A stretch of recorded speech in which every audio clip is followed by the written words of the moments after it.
ಇಲ್ಲ, ನಾನು ಭರವಸೆ ಅಲ್ಲ, ಸರ್ಕಾರ ಆಲ್ರೆಡಿ ಅವರಿಗೆ ಭರವಸೆಯನ್ನು ಕೊಟ್ಟಿದೆ.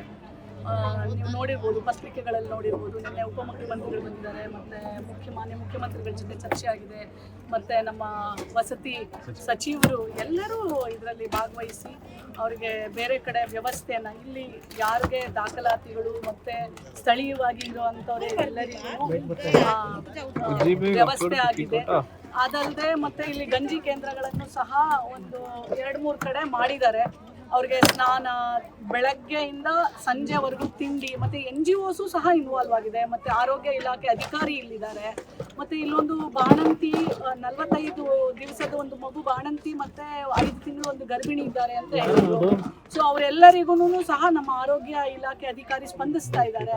ಅವರೆಲ್ಲರಿಗೂ ಎಲ್ಲ ಇಲ್ಲಿ ಒಂಚೂರು ಹಠ ಇದೆ ಅವರಿಗೆ. ಇಲ್ಲಿ 25-30 ವರ್ಷಗಳಿಂದ ಇಲ್ಲಿ ಇರೋದಕ್ಕೆ ಅವರು ಇಲ್ಲಿಂದ ಅಲ್ಲಿಗೆ ಹೋಗ್ತಾ ಇಲ್ಲ. ಬಟ್ ಆದರೆ ಕ್ರಮೇಣ ಅವರೆಲ್ಲರೂ ಖಂಡಿತವಾಗ್ಲೂ ಹೋಗ್ತಾರೆ ಅಂತ ನನಗೆ ಭರವಸೆ ಇದೆ. ಮತ್ತು ನಾನು ಸಹ ಆಲ್ರೆಡಿ ಸರ್ಕಾರಕ್ಕೆ ನಾನು ಪತ್ರವನ್ನು ಬರೆದಿದ್ದೇನೆ.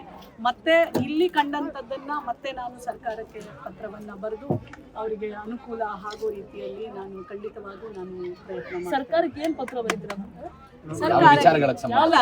ನೋಡಿ, ಈಗ ಆಲ್ರೆಡಿ ಅವ್ರು ಮಾಡಿದ್ದಾರೆ. ನಾವು ಇದಕ್ಕೆ ಮುಂಚೆನೂ ನಾವು ಬರ್ದಿರೋ ಪತ್ರನ ಅಲ್ಲಿ ಮೀಡಿಯಾಗೆ ಹಂಚ್ಕೊಳ್ಳಿ.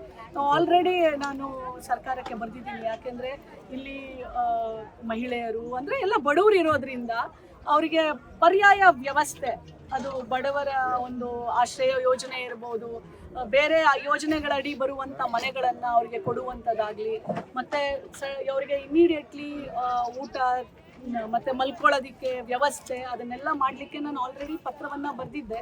ಮತ್ತು ಆಲ್ರೆಡಿ ಎಲ್ಲ ಮಾಡಿ ಸರ್ಕಾರನೂ ಸಹ ಎಲ್ಲ ಮಾಡಿದೆ.